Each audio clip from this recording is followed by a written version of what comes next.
Boa noite, pessoal. Tudo bem com vocês? Agora Tudo que tá bem. todo mundo em silêncio, olha que coisa comportada. Tá frio, as pessoas que não estão abrindo a câmera porque estão embaixo da coberta, como diria minha avó, né? Então vamos lá. Nós temos hoje uma horinha para a gente bater um papo. A exemplo da aula passada, perto de uma hora e 5, eu tenho que interromper por instrução da igreja. Depois disso, se a gente bem tratar o nosso convidado, ele fica com a gente mais um tempinho. Tá? Ele ficou da última vez meia hora com a gente, foi bem legal. Acredito que ele vai poder ficar. E vai ter uns extras, sabe? Extra créditos que aparecem no cinema. Depois que você assiste lá os créditos subindo, aparecem umas cenas. Ele e eu preparamos alguma coisa a esse respeito. Então, se você ficar, ótimo. Se você não ficar, não tem problema. Vamos lá. Vocês lembram que nós temos aqui, nós estamos discutindo bastante sobre a bibliologia, nós estamos falando um pouquinho sobre interpretação bíblica. Não podemos dizer que a gente chegou a falar de crítica textual, não chegamos nesse ponto, mas eu lembrei desse personagem aqui. Vocês lembram desse cara? Esse cara foi sensacional, né? Tem umas boas dele. Então, esse cara me lembra que muitos de nós fazemos leitura da Bíblia de maneira inadequada. Seja pelo português, seja no grego, seja no hebraico, seja no alemão, seja o que for.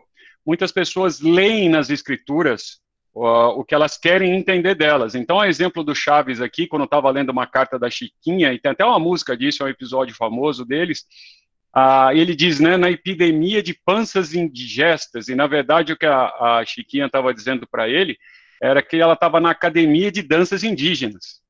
Então, muitos de nós lê as escrituras dessa forma. Hoje nós vamos poder tirar bastante dúvida com o nosso convidado. Nós também, se você está com o seu celular aí, se você dá um print na tela, ou pega o celular e tira uma foto desse slide. O que é esse slide? São 3 sites, os 2 primeiros em português, e numa ordem de dificuldade. O primeiro site é bem facinho de usar, o segundo site, um pouquinho mais chato, e o terceiro é bem completo, mas você precisa ter um pouquinho de domínio da língua inglesa. No pós-crédito, nós vamos brincar com esses sites, mostrar como funciona, tirar dúvida de vocês, mas são sites que vocês conseguem ver várias versões da Bíblia, textos, comparações, etc. Tá? Então, tire a foto, faz um print aí da sua tela. Se você não pegou, talvez no final a gente volte para essa tela e deixo você copiar, mas nós vamos passar por esses sites hoje. Também, eu queria perguntar, agora eu quero ouvir de vocês, o que lembra essa imagem? Eu estou pensando nas escrituras, tá bom? Para ajudar vocês. O que lembra essa imagem?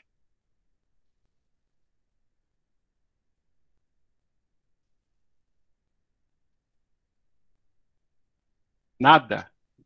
Não, é um aviso que está na hora de acordar, né? Na hora de acordar. Nas escrituras, eu estou falando da Bíblia, né? Não, ainda dei a dica, eu dei a dica ainda. Para você estudar a Bíblia de manhã, né? Acorda cedo. Estudar a Bíblia de manhã, acorda cedo, tá certo. Olha aí. Antes que o galo cante. Antes que o galo cante.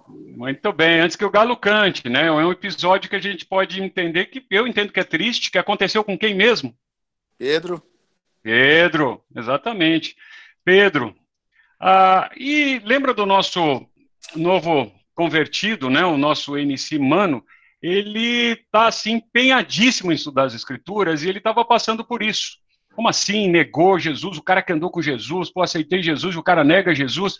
E ele foi começar a estudar as escrituras e ele leu em Mateus 26:34, olha lá, replicou-lhe Jesus, em verdade te digo, que nesta mesma noite, antes que o galo cante, tu me negarás 3 vezes. A gente conhece bastante esse trecho, né? E para ele, puxa vida, o cara virou a noite inteira, estava esperando, nem dormiu, fez a interpretação. Aí ele pegou um outro evangelho de Marcos e estava lá, respondeu-lhe Jesus, em verdade te digo, que hoje, nesta noite, antes que 2 vezes cante o galo, tu me negarás. Ele já começou a ter problema.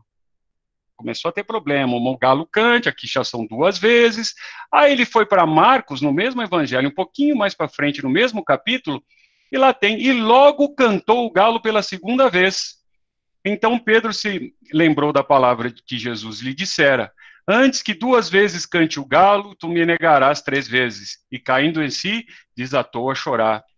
Aí ele foi para Lucas. Não, vamos ver o que o Evangelho de Lucas diz, né? E ali ele estava. Mas Jesus lhe disse: afirmo-te, Pedro, que hoje 3 vezes me negarás que me conhece antes que o galo cante. Ele já não está entendendo mais nada. Eu estou com dificuldade com o nosso amigo, o Enes Simano, para vocês me ajudarem. Aí ele foi para João.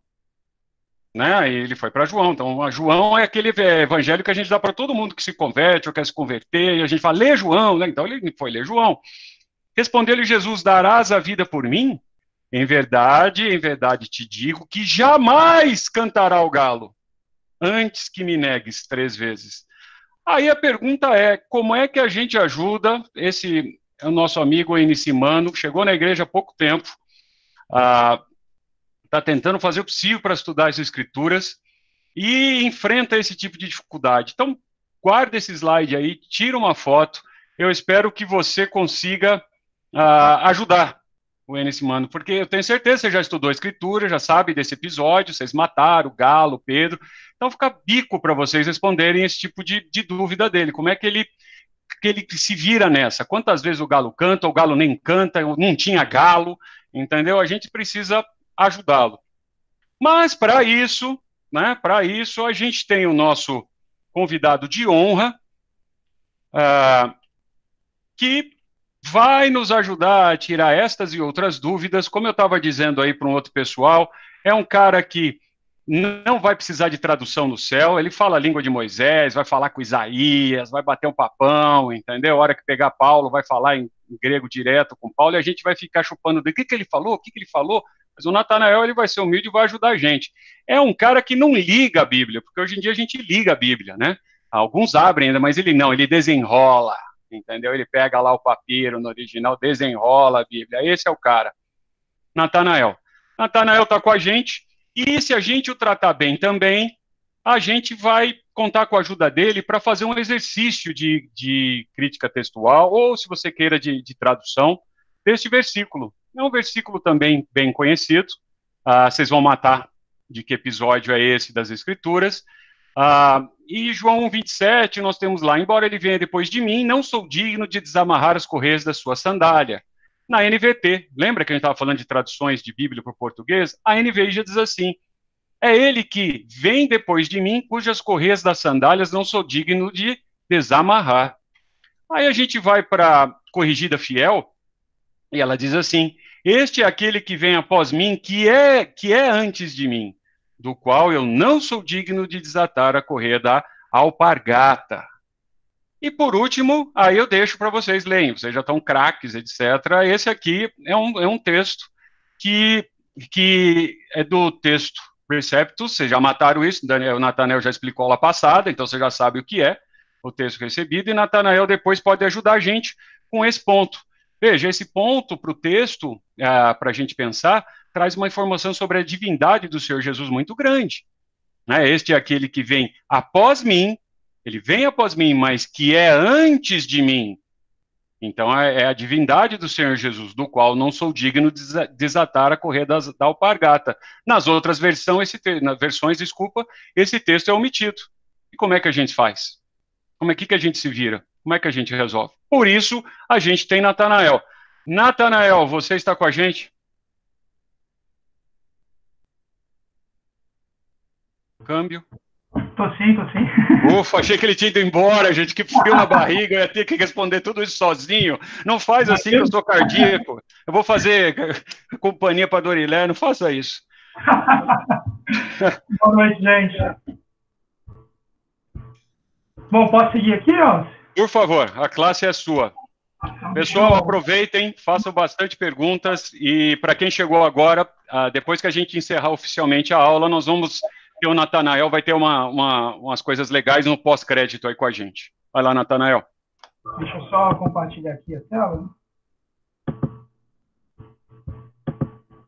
E vocês já me falam aí se está certinho. Vocês estão vendo os slides, Jair? Estamos sim. Tá. Não, só que você está mostrando a sua tela de apresentador. Você não está mostrando a tela do slide. Opa, então peraí.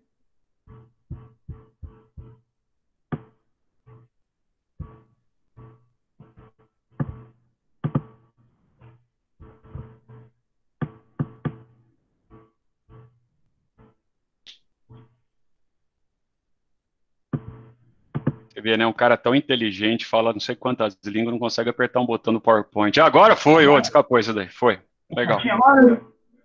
Aí. Tá, então beleza. Bom, boa noite, gente. Estou aqui de novo atrapalhando a aula do Elcio aí. Não, eu já vi ali, ó, que você vai falar do meu método, o método Elcio Fernandes, ali, ó. Perfeito, cara. Perfeito. Então, na semana passada a gente acabou não conseguindo terminar, a ideia é continuar nessa semana. Sintam-se completamente encorajados para me interromper, perguntar, especialmente porque hoje a gente vai falar sobre algumas coisinhas que vão ser complicadas, não tem um jeito fácil de falar, né? E a intenção dessas coisas não é nem tanto que vocês saiam dessa aula sendo capazes de articulá-las por conta própria ou coisa assim. Vale lembrar, até do que eu comentei na semana passada, do dever como igreja que nós temos de orar e valorizar os mestres que o Senhor concedeu à comunidade, mas sim que a gente entenda o impacto indireto que as línguas originais têm, a importância dela na nossa fé. Uma vez que se não houvesse um trabalho de qualidade sendo feito em torno dela, a própria heresia já teria dominado a igreja e a articulação da nossa fé também seria bastante prejudicada. Mas eu quero fazer um pouquinho antes aqui uma revisão. Pode ser que a gente tenha pessoas entre nós que não estiveram na semana passada. Então, na semana passada a gente focou bastante sobre tradução da Bíblia. Como que a Bíblia é traduzida e especialmente quais são os pressupostos que um tradutor tem. E a nossa conclusão nesse processo foi justamente entender que a gente não deve ter uma única tradução da Bíblia. Porque se eu tenho uma única tradução da Bíblia, eu não desfruto e fico, de certa forma, refém de um único método, uma única opção exegética e uma única variante textual. Quando a gente falou de método, a gente falou que existiam 3 formas de se traduzir a Bíblia. A primeira delas era a equivalência formal. Ela tentava ser o mais próximo possível do literal. Temos o exemplo da Almeida Corrigida e Fiel, Revista e Corrigida, aquela tradução do nem porfias, nem chocarrices, esse tipo de coisa. Então, é uma linguagem bem mais formal e bem mais próxima do literal. Um tipo de tradução muito interessante para quando você quer ver aquilo que está no texto por aquilo que está no texto. Não importa se você vai compreender ou não, em certo sentido, né? Mas a ideia é que você se aproxime o máximo possível do que se encontra no grego ou no hebraico. Então, a preocupação da equivalência formal é em ser literal, em máximo de fidelidade possível às palavras. A segunda forma de se traduzir é a equivalência dinâmica, forma de tradução que, de certa forma, a Almeida atualizada pega alguns pontos, mas muito vista na NVI, na NVT. A equivalência dinâmica ela já não está tão preocupada assim em ser literal. Ela está preocupada em ser compreendida, em fazer sentido. Então, por que equivalência dinâmica? Na tradução, o tradutor ele vai procurar palavras que sejam equivalentes de forma a tornar aquele conteúdo compreensível. Então, eventualmente, não serão nem palavras. Uma única palavra no literal vai virar talvez uma frase de uma equivalência dinâmica de forma a trazer sentido para o leitor. E, por fim, a gente tem a tradução livre, que se aproxima bastante da ideia de paráfrase, que se distancia completamente do literal e se aproxima o máximo possível, ou ao menos tenta, de fazer sentido. Então, nós temos traduções como A Mensagem, de Eugene Peterson, o livro, Bíblia Viva, entre outros. Isso é uma tradução livre. Se você estuda somente em uma tradução, você acaba ficando refém ali dessas possibilidades. A segunda forma que a gente considerou que está presente nas traduções bíblicas é que toda tradução é também uma interpretação. Quando o tradutor lida com o texto original, ele faz exegese. Falamos que exegese é a busca por obter o sentido original, o propósito autoral dentro do seu contexto específico. Então, em alguns textos, como vimos, por exemplo, em Efésios, quando a palavra de Deus nos diz enchei-vos do Espírito, ou deixem-se encher do Espírito, vemos uma opção exegética ali de traduzir na voz ativa ou na voz passiva. Então, isso é uma opção da comissão de tradução. Se a gente só lê uma tradução, a gente fica refém desse comitê, desse grupo que tomou essa decisão. E, por fim, o ponto que a gente gastou mais tempo na semana passada, que foram as questões das variantes textuais. Comecei brincando ali que era para ninguém se assustar e ir embora logo no começo, porque a solução seria apresentada, mas basicamente nós falamos sobre os milhares de manuscritos que existem, especialmente no Novo Testamento, que nenhum deles concorda com o outro, que nós temos mais de 400 mil diferenças entre os manuscritos, e esse era o susto. Mas na prática a gente entendeu que dessas variantes elas não têm nenhuma significância exegética, 90% delas diz respeito a questões como ordens de palavras, ou uma palavra que é sinônima da outra, ou, enfim, uma forma diferente de dizer aquilo. Não era nada com nenhum tipo de impacto na nossa fé ou coisa assim. Somente 1% a gente viu lá teria alguma discussão maior no processo de compreensão, mas ainda assim, nenhuma dessas variantes, veja bem, dessas 400 mil variantes, nenhuma delas negaria alguma doutrina ou deixaria a igreja sem uma doutrina. Então, nós não temos nenhuma perda a respeito do conteúdo da nossa fé ou da prática da nossa fé. Falamos que seria muito bom se a Bíblia tivesse caído assim do céu, direitinho, sem nenhum tipo de variação textual ou coisa assim, e perguntamos por que as coisas são assim e por que Deus permitiu que fosse assim. Na ocasião, o comentário foi que a gente repousa no fato de que Deus é um Deus soberano, de que seca-se a erva, cai a flor, mas a palavra de Deus permanece eternamente, e o Deus soberano zela sobre a sua palavra e soberanamente preservou a sua palavra ao longo dos séculos. Natanael, pera um pouquinho. Então, ajuda. Tem lá, cara, eu sou novo na igreja, tem um, acho que é no último livro lá, aquele livro que só fala do final do mundo lá, que vai acabar tudo. Aí estava dizendo lá que se alguém tirar ou pôr qualquer coisa nas escrituras, está frito, né? Fala alguma coisa lá desse jeito aí, né? Mas então não é assim? Como que é? Porque você está dizendo que a pessoa tirou, pôs, e como é que é isso, cara? Certamente. Bom, de fato, como eu falei anteriormente, Deus zela pela sua palavra, e qualquer um que tente manipular ou torcer o texto da palavra de Deus se torna alguém alvo do juízo de Deus, sem sombra de dúvida. E acredito até que, ao longo da história da igreja, o Senhor, como Deus ativamente zeloso pela sua palavra, tem julgado e estabelecido o seu governo na igreja. Um dos episódios que a gente observa isso é justamente o processo que, acredito, o Elcio vai falar mais para frente, né, da formação do cânon, ali da régua, que define, que reconhece, na verdade, quais são os livros da Escritura. Então, você tem um camarada, um herege, Marcião, excluindo livros da Bíblia, excluindo trechos da palavra de Deus, ao ponto que a igreja se reúne, o reconhece como herege, esse camarada recebe, então, as punições de perda da comunhão, e a ortodoxia da igreja, a fé comum, a tradição dos apóstolos, é então ali tornada mais clarificada com a formalização do cânon. Esse é um exemplo. Particularmente, entendo que a profecia de Apocalipse se diz estritamente sobre o livro de Apocalipse. No entanto, é certo que o mexer no texto da palavra de Deus é mexer com a palavra de Deus, isso é algo muito sério. Ok?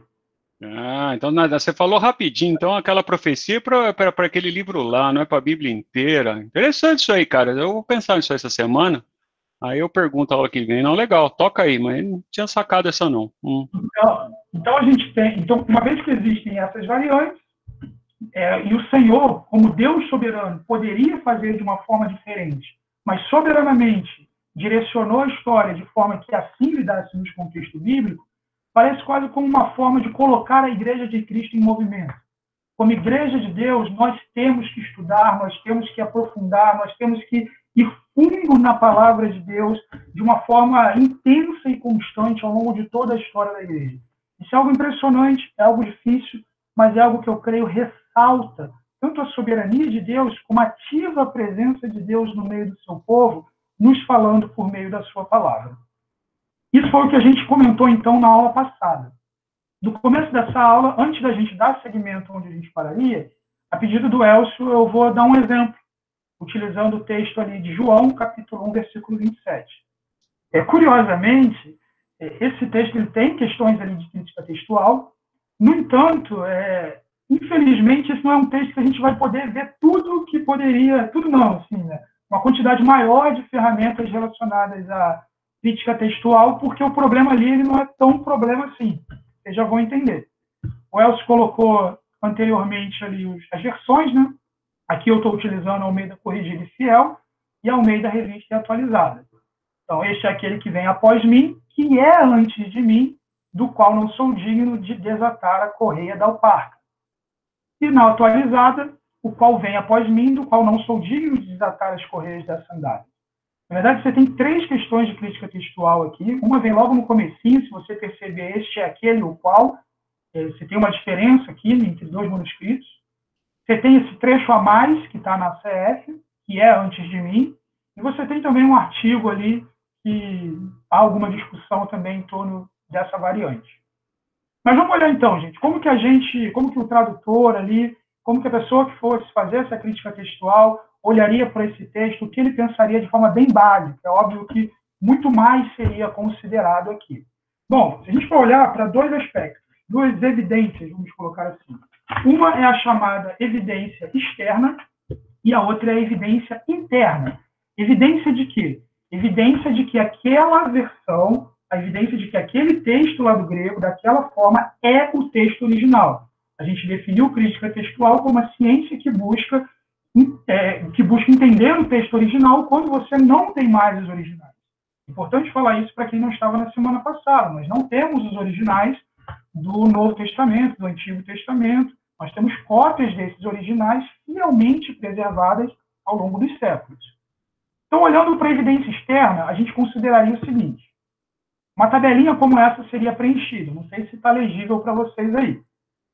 Então, essa tabelinha, ela vai considerar a evidência externa de que o texto Receptus, ou o texto bizantino ali, que é o texto que tem essa versão a mais, esse trecho a mais ali, de que ele é inspirado. Então, a gente olharia, por exemplo, em quais manuscritos essa versão aparece dentro dos textos da família dos alexandrinos, dos ocidentais, dos cesaranos, dos bizantinos, dos indeterminados ali, em geral, a gente não consegue dizer de onde que veio. Então, o primeiro ponto é esse. Em quais locais diferentes, regiões diferentes desse texto circulou? Enquanto mais regiões um texto circula, maior é a evidência de que ele é o texto original. Poxa, esse texto tem uma penetração enorme, uma solidariedade enorme, ele está presente no mundo inteiro. E aí tem uma outra versão que está presente num lugar só. Qual que tem mais chance de ser o texto original? Esse é um ponto. Vai definir ali todos os tipos de manuscritos. Então, você tem papiros, pequenos trechos ali da palavra de Deus. Você tem os unciais, que são os manuscritos todos escritos em letra maiúscula. É aquele que o Elcio colocou no começo aqui da aula, um tipo de manuscrito uncial. Você tem minúsculos, que são manuscritos todos em letras minúsculas. Lecionários, que são os boletins da igreja. Você tem versões antigas, Vulgata, Peshitta, versões antigas da palavra de Deus. E você tem citações dos pais da igreja utilizando aquela versão.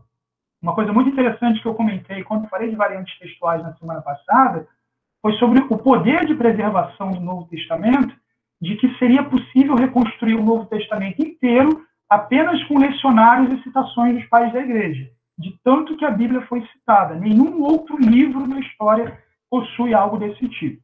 Então, quando a gente analisa a evidência externa, a gente pode dizer que ela é muito fraca para essa versão.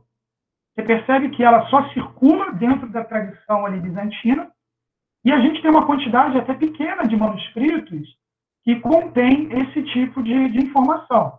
É de tal forma, para você montar isso daqui, você precisa usar um recurso chamado aparato. No aparato ele tem lá a variante e todos os manuscritos que tem uma coisa ou outra. No caso de...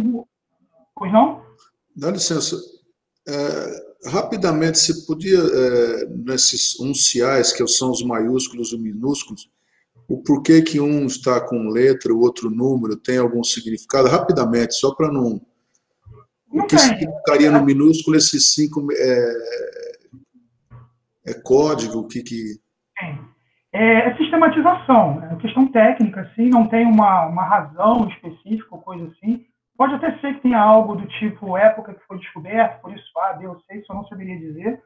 Mas o fato é, letras maiúsculas, letras gregas são manuscritos maiúsculos, números assim são manuscritos minúsculos, um Pzinho, que não tem nenhum para mostrar aí agora, porque não teve nenhum, né?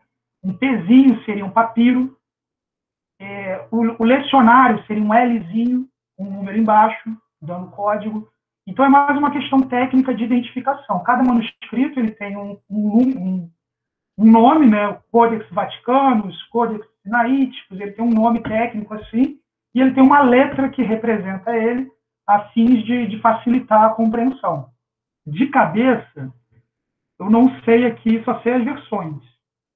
E o C que seria cesariano, né? Cesariano ali, mas tem trechos do Novo Testamento que são bizantinos. Mas o código seria esse: letras maiúsculas como nunciais, números ali como minúsculos, lecionários, L's, Pzinhos, papiros. É mais uma classificação técnica. Posso mandar depois para o Elcio, se vocês quiserem, uma tabelinha com o tipo de que é cada código, só a nível de curiosidade, né? Agora, por que colocaram o A maiúsculo ali? Eu acredito que por ser maiúsculo já dá a mnemônica ali de ser um manuscrito nuncial, né? Podiam talvez usar minúsculo, mas escolheram usar número. Tem, né, Natanael? Tem alguns papiros, etc., que tem até alguns apontamentos arqueológicos, né? Então, da onde ele foi descoberto, etc. Então, não é só o que tem no texto, como o texto está, mas como ele foi encontrado e onde, às vezes, quem encontrou. São indicações também da arqueologia. E nesses aparatos vem também onde ele está guardado. Em qual biblioteca, enfim, se a pessoa quiser ir lá visitar e ver, eles costumam ter também. Para quem quiser fazer um turismo de manuscrito aí. E as versões aqui, no caso, que favorecem o texto da leitura bizantina, seria a Vulgata, a versão síriaca, que é a Peshitta, e o texto copta. Então, essas três versões aqui, elas têm esse trecho a mais ali, quando lidam com João capítulo 1, versículo 27. Então, esse seria uma breve aqui evidência externa. Não são todos os manuscritos, tá, gente? Tem mais alguns, bem poucos, mas esses são os principais, aqueles que são mais importantes quando a gente considera a evidência externa pela qualidade do manuscrito, a qualidade das testemunhas. Então, a gente avalia na evidência externa a data e qualidade, quanto mais antigo, melhor, a distribuição geográfica e essa solidariedade ali, quanto mais tipos diferentes de manuscritos, melhor. Então, olhando para essa tabelinha, a gente já tem uma ideia de que a evidência externa ela não é muito forte. Bom, segundo aspecto é a evidência interna. Quando a gente fala de evidência interna, a gente está procurando algumas coisas dentro do próprio texto e do processo de transmissão do texto. Então, o trabalho aqui ele acaba sendo um pouco mais, às vezes até manual. Então, quando vai fazer evidência interna, eventualmente o tradutor ele vai pegar o texto que ele está ali trabalhando e vai escrever ele todo com letras juntas para ver se escrever com letra junta, se aquilo ali pode ser o que favoreceu uma versão ou outra. Então, isso seria um tipo. Mas ele vai considerar, por exemplo, dentro dos aspectos dos chamados cânones da crítica textual, ele tem, por exemplo, a ideia de que normalmente, nem todo mundo aqui vai concordar com isso, mas normalmente a menor leitura é a leitura ali mais próxima do original, uma vez que os copistas teriam a tendência de explicar mais as coisas, então um texto menor teria uma possibilidade maior de ser o texto original. Pela mesma razão, o texto mais difícil tende a ser o texto mais próximo do original, novamente pela tradição copista de alguma forma clarificar alguma coisa, e por fim aquela que melhor explica a tensão ali presente. Então, considerando esses três cânones ali, isso compõe a evidência interna. Também entraria dentro da evidência interna como que aquela citação ela comunga com os demais textos daquele autor. Então, no caso de João, como que aquela citação ela se encaixa com a teologia de João, ou ela entra em choque com a teologia de João? É uma palavra que João usa nos seus outros livros, cartas. Enfim, isso tudo é considerado na evidência interna. Agora, a gente não está olhando para fora, para a distribuição. A gente está olhando para dentro do que o texto diz e como ele se relaciona com o universo e contexto. Nesse caso aqui, eu faria 3 ponderações. A gente tem uma leitura menor, então ele esbarra aí nessa questão desse cânone. A gente tem dois usos interessantes que coadunam, inclusive, com aquilo que eu comentei sobre as variantes textuais não terem relevância doutrinária. Então, por exemplo, é muito bom a gente ter um texto bíblico de João falando que que Jesus é antes dele. E a gente fala, poxa, eu quero usar um texto assim para justificar a pré-existência de Cristo. Você pode usar um texto assim para justificar a pré-existência de Cristo. Basta você ler João capítulo 1, versículo 15, ou João capítulo 1, versículo 30. Deixa eu ler para vocês aqui na minha Bíblia, se vocês quiserem ir abrindo aí também. Não, mas qual que é a sua versão? Independente da sua versão, não vai ser igual a minha, não, cara. Não, esse aqui vai ser todo mundo igual. Pode abrir a versão que quiser aí. João capítulo 1, versículo 15, por exemplo, a palavra de Deus diz: João testemunha a respeito dele e exclama: Este é o de quem eu disse, o que vem depois de mim. Tem, contudo, a primazia, porquanto já existia antes de mim. Então, veja, parece que a gente está repetindo 27 aqui no 15, né? A gente vai mais à frente e lê o versículo 30. É este a favor de quem eu disse: após mim vem um varão que tem primazia, porém já existia antes de mim. Então, olha que interessante, essa construção de vem após mim, mas já existia antes de mim, é algo presente na teologia de João, no jeito de João expressar o seu entendimento, e a gente, de certa forma, quer João 1,27 tenha ou não aquele trecho, a gente não está carente desse trecho. A gente tem, em pelo menos, outras duas ocorrências. Mas olha que interessante. Dentro da tradição dos sinóticos, em Mateus capítulo 3, versículo 11, e Lucas capítulo 3, versículo 16, vou abrir aqui também, esse aí também vai estar o de todo mundo igual.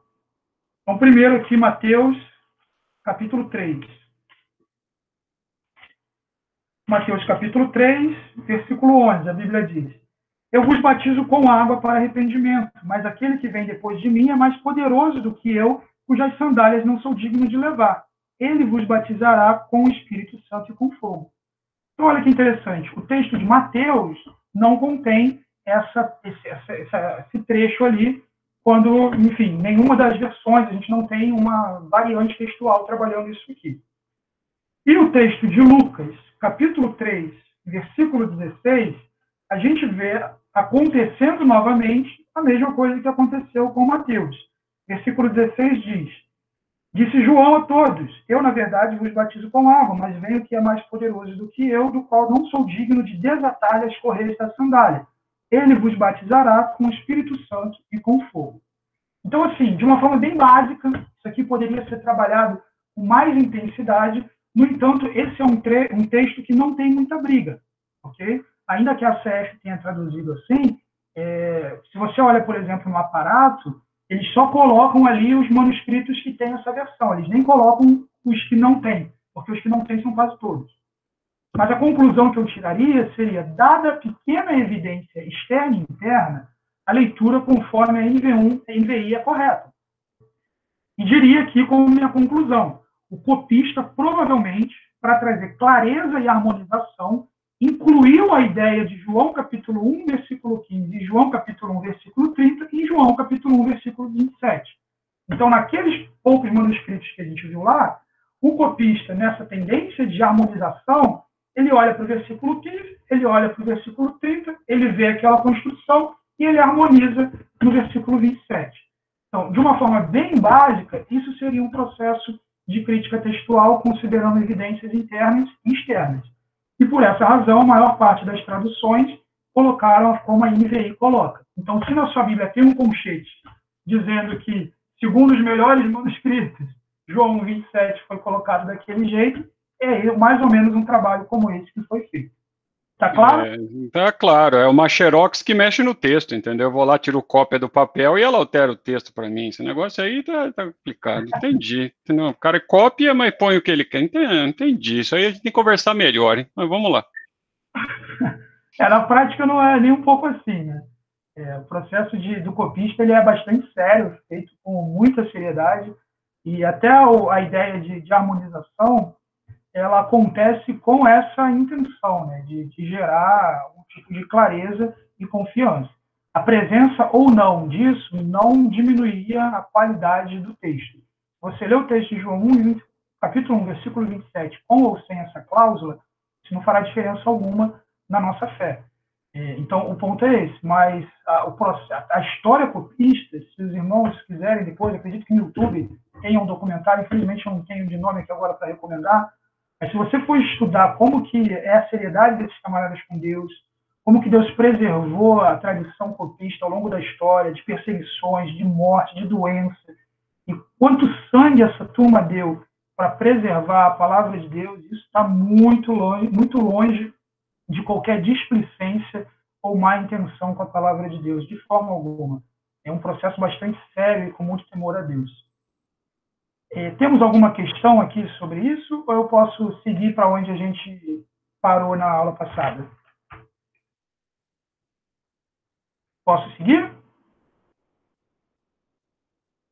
Ok, então vou seguindo aqui. Novamente, fiquem à vontade para me interromper a qualquer momento, tá bom? Então, gente, qual que é a importância das línguas para a apologética? Para quem não sabe, a apologética é a defesa da nossa fé ou a explicação da nossa fé de forma que as pessoas possam articular de forma correta o evangelho. Então, ao longo de toda a história da igreja, existiram pessoas que atentaram contra a fé por meio de ensinos falsos. E ainda existem, muitas. Sem as línguas originais, a igreja ficaria refém de muitas heresias. E você não sabe, mas, de certa forma, você hoje desfruta de uma fé, vamos dizer, ortodoxa, correta, que é fiel aos ensinamentos do Senhor e da sua palavra, porque pessoas ao longo da história têm se debruçado sobre isso e têm defendido a fé também dentro dessa arena. Então, eu vou colocar aqui alguns exemplos. Algumas coisas que eu vou falar nesses exemplos estão dentro daquela categoria de coisas que eu não tenho a intenção que vocês saiam daqui sabendo e fazendo, mas sim conscientizá-los de que isso está acontecendo para a glória de Deus e de que pessoas que o Senhor tem capacitado têm ativamente combatido hereges e heresias através desses mecanismos. Então, a primeira dessas heresias talvez já tenha tocado a sua campainha em algum momento. Não sei agora em período de quarentena, imagino que até eles deveriam aproveitar mais aí, sabendo que está todo mundo em casa. Acho que com essas informações vocês já devem saber mais ou menos que grupo que eu estou falando. Estou falando aqui das Testemunhas de Jeová. Bom, uma doutrina das Testemunhas de Jeová bastante distintiva, e uma das coisas que eles mais prezam, é a negação da divindade de Cristo. As Testemunhas de Jeová, elas preservam nelas a antiga heresia do arianismo, que diz que Jesus não é Deus, nem igual a Deus, mas sim a primeira criatura e a criatura mais elevada de todas, muito poderosa, mas que não é Deus. Jesus não é Deus. Os arianos eles foram condenados já no começo da história da igreja, mas a heresia deles permanece nos dias atuais, representada pelas Testemunhas de Jeová e também por outros grupos. A coisa se desenvolveu de tal forma que esse grupo desenvolveu uma própria tradução, a chamada tradução Novo Mundo. Essa tradução, ela tem muitos problemas. E a questão aqui não é nem crítica textual, a questão com frequência é desonestidade mesmo. Isso aqui é um exemplo de mexer com a palavra de Deus.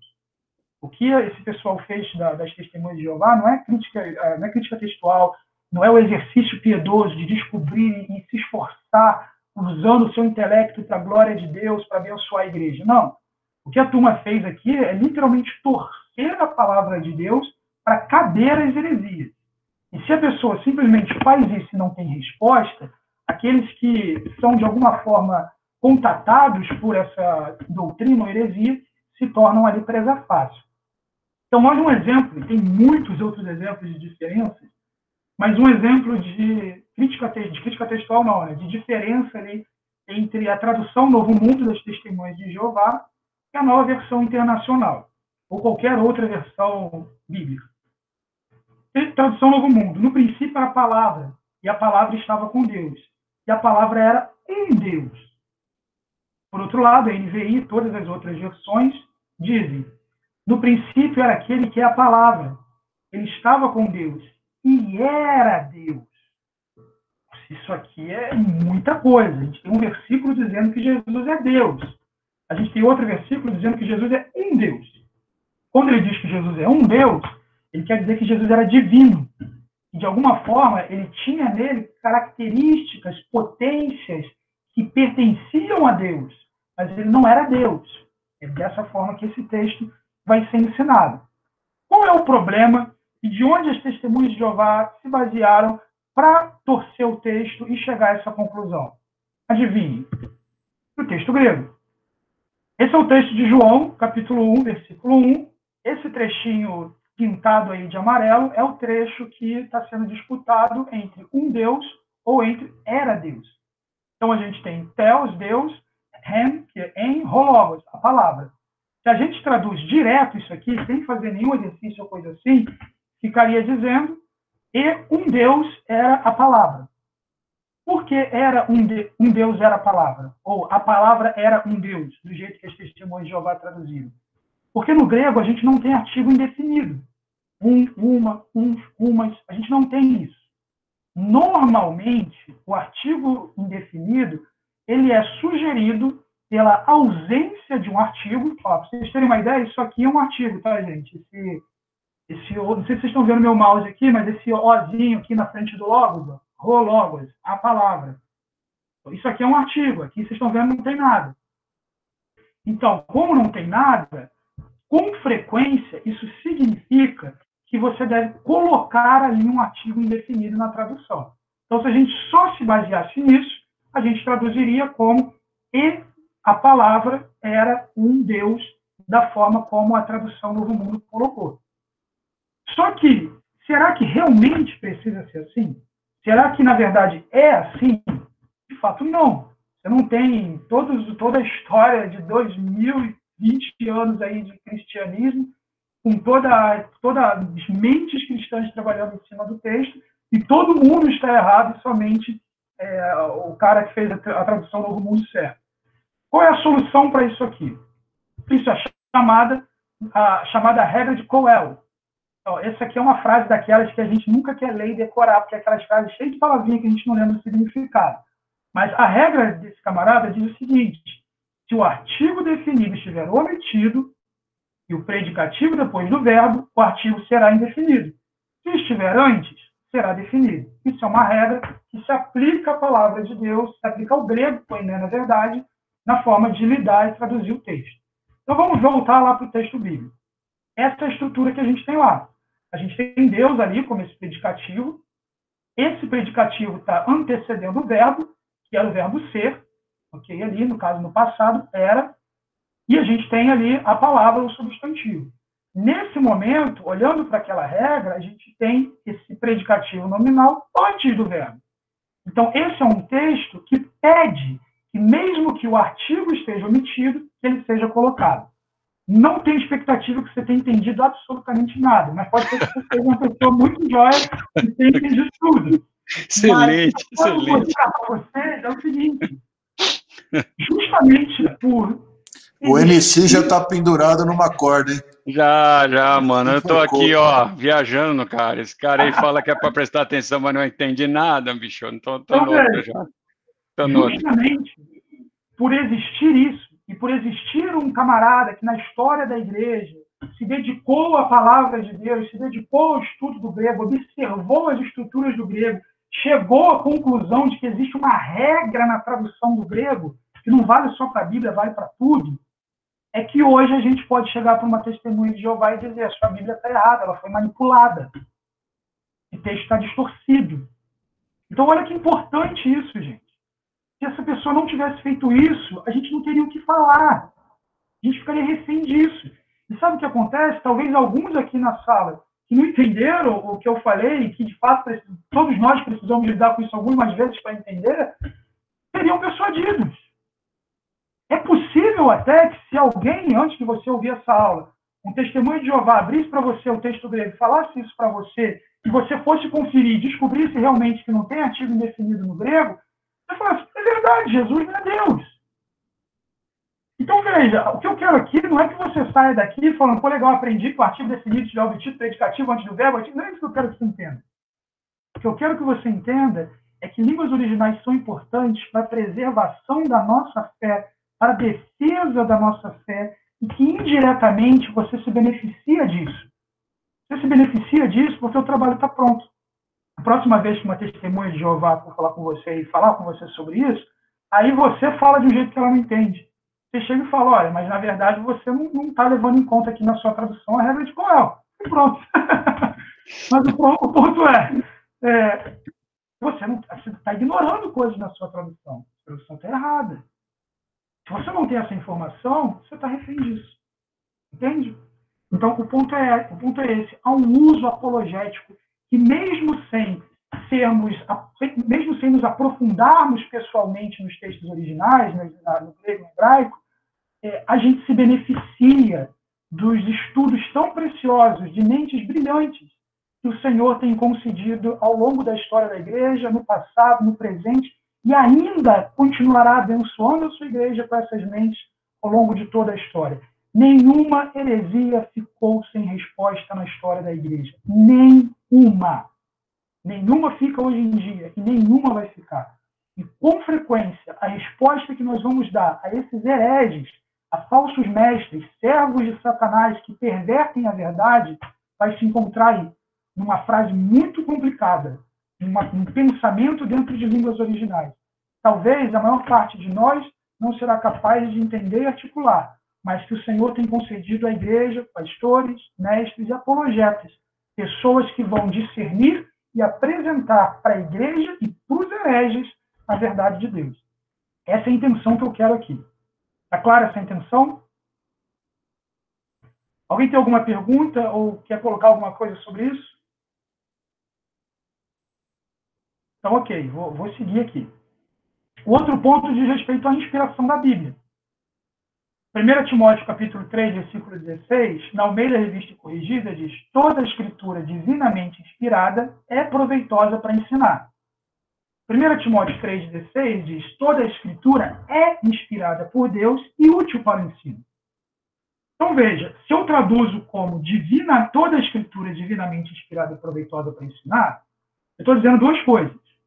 Primeiro, eu estou abrindo espaço para que nem todos os livros que estão no cânon da Bíblia, que nem todos os 66 ali são inspirados, mas que aqueles que são inspirados são proveitosos para ensinar. Segundo, eu estou abrindo espaço para que textos de fora da palavra de Deus sejam inspirados e proveitosos para ensinar. Desde que toda a Escritura, se a pessoa entender a Escritura como algo não bíblico, o que seria por si só uma violação do texto, é um judeu que está escrevendo isso aqui, mas ela poderia dizer isso. Ou que nem toda a Bíblia é inspirada por Deus, não sei se o Elcio já falou sobre inspiração, mas se não falou, certamente vai falar. Não só toda a Escritura não é inspirada, como pode ser encontrada inspiração fora da palavra de Deus. Não é verdade, isso é mentira, heresia, coloca em xeque a verdade de Deus. Se nem toda a Escritura é inspirada por Deus, que garantia eu tenho que o texto que diz que Jesus morreu pelos meus pecados, que eu sou salvo pela graça, que eu vou ressuscitar, que eu vou viver eternamente com Cristo, que garantia eu tenho que esses são os textos inspirados? Que garantia que de fato eu tenho que o Senhor está comigo todos os dias até a consumação dos séculos? Que garantia eu tenho de que o Senhor concede dons à igreja para mútua edificação? Qual é a parte que é inspirada? Entende? Isso gera um problema. Na Almeida Atualizada e outros, é traduzido como: toda a Escritura é inspirada por Deus e útil para o ensino. Então, perceba, está tudo definido. A Escritura, então a gente tem aqui o texto bastante claro, especialmente considerando o Antigo Testamento aqui, o Novo ainda estava em processo de reconhecimento. Natanael, posso fazer uma pergunta? Pode sim. Eu observo que a primeira tradução tem escritura com minúsculo e a segunda tem escritura com maiúsculo. Sim. Então, isso é proposital? Olha, como é um comitê de tradução, é possível que colocar em minúsculo ali seja para deixar em aberto a questão, entendeu? Porque o comitê, gente, eles fazem da seguinte forma: não é uma pessoa só que traduz, é um grupo grande de especialistas. Eles vão, cada um, se debater, lidar com o texto. Eventualmente, eles vão ter discordância. Quando eles têm discordância, eles têm debate. E se não chega em consenso, é votação.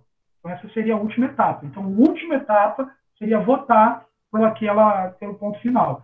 Então, sim, o fato da área ter colocado em maiúsculo, O comitê de tradução, lembra aquilo que eu falei, que toda tradução é uma interpretação, ele já quer deixar claro que escritura aqui é a Bíblia, ou pelo menos o que se conhecia como Bíblia até então, e que agora, entendendo que o Novo Testamento se qualifica da mesma forma que o texto hebraico também se qualificava, a gente inclui também aqui o texto do Novo Testamento. A outra comissão tem duas possibilidades. Ou eles não consideraram importante colocar em maiúsculo ou minúsculo, ou eles quiseram deixar em aberto. Agora, no texto original, no grego lá, você não tem essa questão de maiúsculo e minúsculo. Como a gente viu lá nos manuscritos, você tem manuscritos que inteiro é tudo maiúsculo. Manuscritos que inteiro é tudo minúsculo. Então, isso acaba sendo realmente uma opção do comitê de tradução. Ok? Mas boa observação. Mas seguindo, então, aqui, gente. Novamente, esse aqui seria o texto grego. Vamos pensar só essa primeira parte aqui. Passa toda, grafia e escritura, pneumatos, inspirada por Deus, aí sim é útil para o ensino. Okay? Então, se a gente fosse olhar só aqui, o nosso trecho ficaria como toda a escritura inspirada por Deus é útil. Novamente, ficaria do jeito que a Almeida Revista Corrigida colocou. No entanto, no grego, a gente, para entender como o adjetivo funciona ali, no caso, o inspirado por Deus, o theopneustos, de que forma ele se relaciona com o adjetivo. Se ele se relaciona com o adjetivo a partir de certas formas, que eu não vou gastar tempo aqui, acho que não vai vir ao caso, a gente vai traduzir desse jeito, sem artigo, sem verbo, sem nada. Se ele está numa outra estrutura e esse adjetivo se relaciona com o verbo de outro jeito, na verdade com o substantivo de outro jeito, a gente vai colocar um verbo ser. No caso, nessa versão aqui. Nesse caso, a gente está decidindo se esse adjetivo está dentro de um uso atributivo ou se ele está dentro de um uso predicativo. No caso de 1 Timóteo, capítulo 3, versículo 16, o uso do adjetivo é predicativo. Na estrutura ali, como o adjetivo não tem artigo, a gente insere o verbo ser. Professor, passaram uma cola aqui, primeira carta aos Timóteos ou segunda aos Timóteos esse versículo, professor? Eu tenho nas duas. Eu acho que é 2 Timóteo, gente. Não é variante textual isso aí, não. Passaram uma cola aqui para mim, assim, cara. Eu fiquei assim, eu cheguei hoje, né? Quando você viu querer corrigir o professor, o cara passou a cola aqui. Eu falei, deixa eu dar a dica aí. Desculpa aí o slide, quando eu mandar para vocês, eu mando corrigido. O 2 Timóteo, capítulo 3, versículo 16. Espero que vocês não tenham aberto aí e falem, meu Deus, está faltando um versículo inteiro aqui. Problemão. Essa aí não é inspirada, viu? Não é inspirada. Não, essa é a versão Covid, é espirrada, entendeu? Mas então, gente, nesse caso aqui, pela relação do adjetivo ali com o substantivo, a gente coloca, é uma regra no grego, a gente coloca o verbo aqui ser, no caso. Então, o jeito certo de traduzir é toda a escritura é inspirada por Deus e útil para o ensino. Vai ter discussão? Vai ter briga? Vai. Tem considerações a mais para se fazer em torno disso? Tem. Não é só isso que eu falei, mas eu estou colocando aqui o que mais tem impacto em relação a esse texto. Então, você tem nas mãos um texto que explica com bastante clareza o poder que a palavra tem e o fato de que ela inteira foi inspirada por Deus, que Deus nos comunica, nos ensina, nos exorta, nos corrige por meio da totalidade da sua palavra.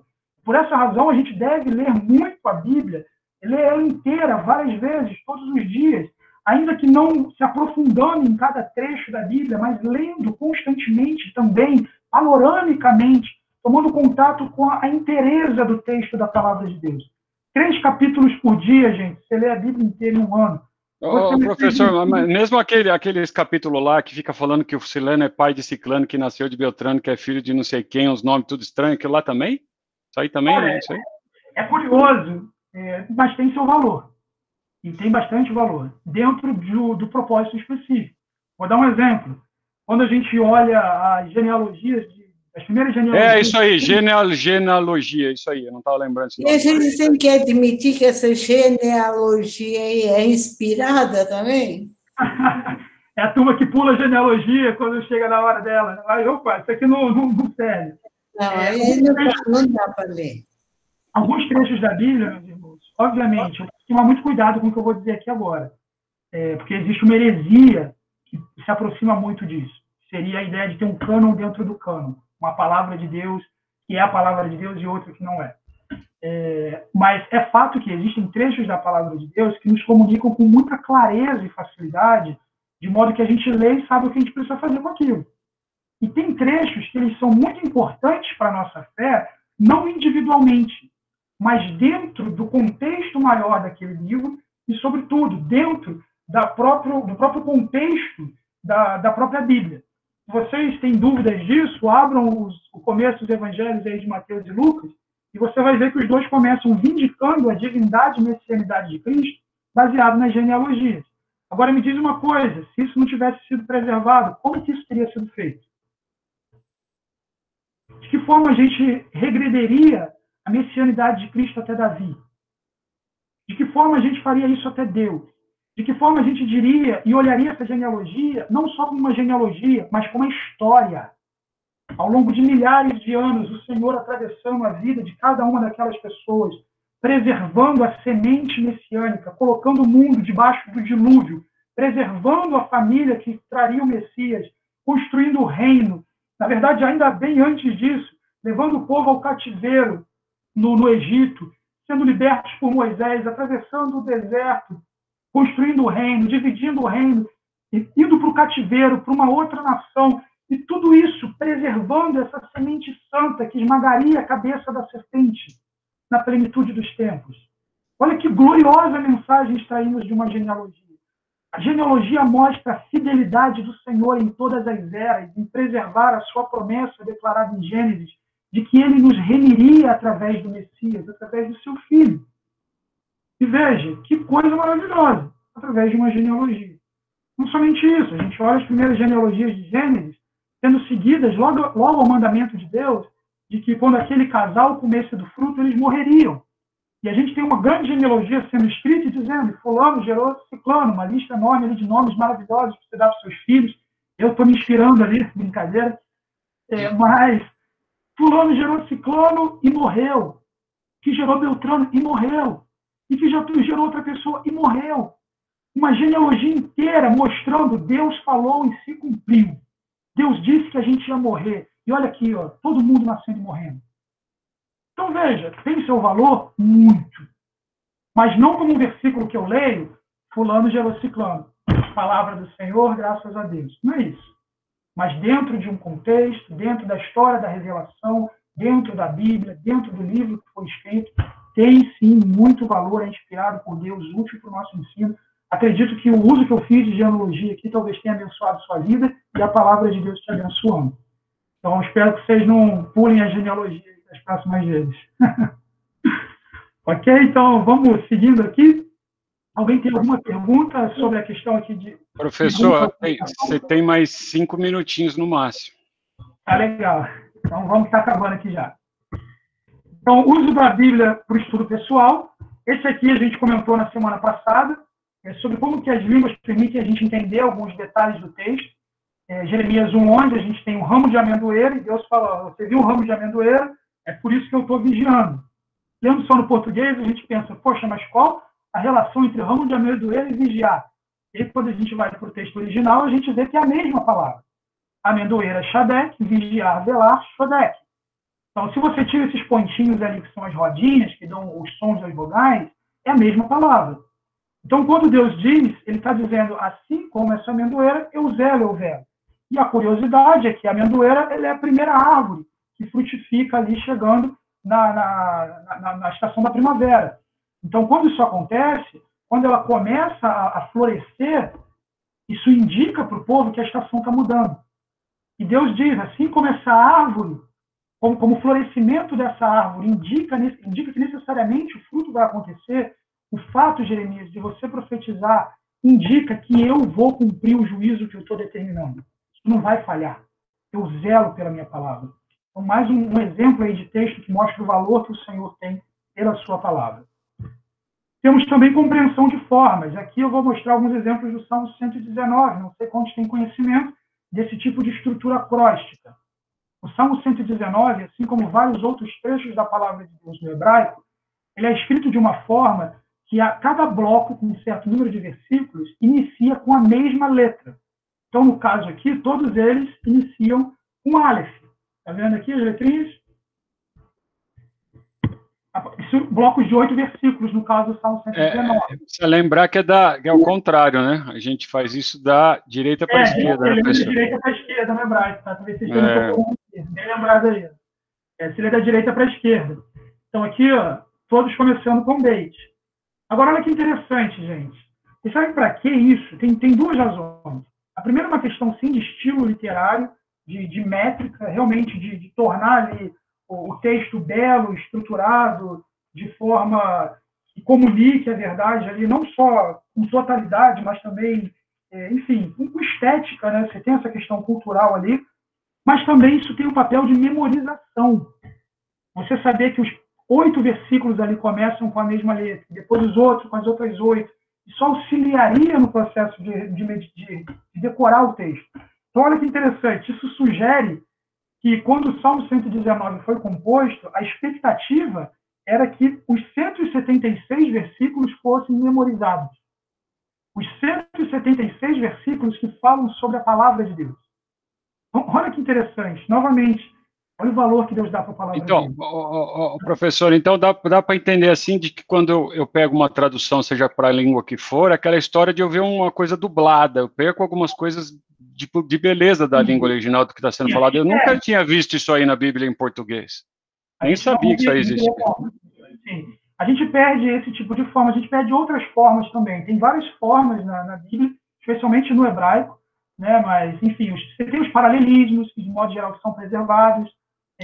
Não tem como entrar em estrutura aqui, senão vai matar o nosso tempo, mas é uma coisa bem legal, especialmente quando você fala de livros poéticos, como as poesias são organizadas, é bonito, traz clareza enorme para o texto. Tem um negócio que chama, parece aquele negócio lá, não é quiasmo, não é quiabo, é quiasmo, não é isso aí? Não tem um negócio desse aí? Chama, parece quiabo, quiasmo, quiasmo, isso aí. Quiasmáticas, não é... Isso é legal, que você parece um sanduíche, assim, você lê esse aqui e tal, você chega, isso aí é legal, isso aí eu ouvi outro dia, isso aí é legal. Faz uma estrutura quiástica, o versículo está no meio do quiasmo, é a mensagem central daquele texto. Isso é legal. Para você chegar no quiasmo, você precisa olhar o texto original, e é essencial se você for pegar um texto que tenha essa estrutura. Mas aí o Elcio depois explica formas da Bíblia para vocês aí. Vou faltar essa aula aí, não é? Por fim, compreensão de sentido. Um exemplo aqui é Efésios 1,14. Qual é o penhor da nossa herança até o resgate da sua propriedade em louvor da sua glória?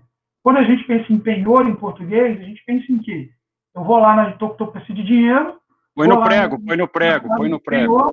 Penhoro lá uma joia, alguma coisa, pego uma grana, pago minha dívida, vou lá, pego de volta aquilo que eu coloquei penhorado. Quando a gente lê esse texto desse jeito, pode ser que essa seja a imagem que ele tenha na nossa mente. No entanto, não é esse o sentido de penhor aqui. Até a NVI, não tenho certeza se a NVI aqui, acho que é a ARA, mas a NVI traduz muito bem quando coloca como garantia.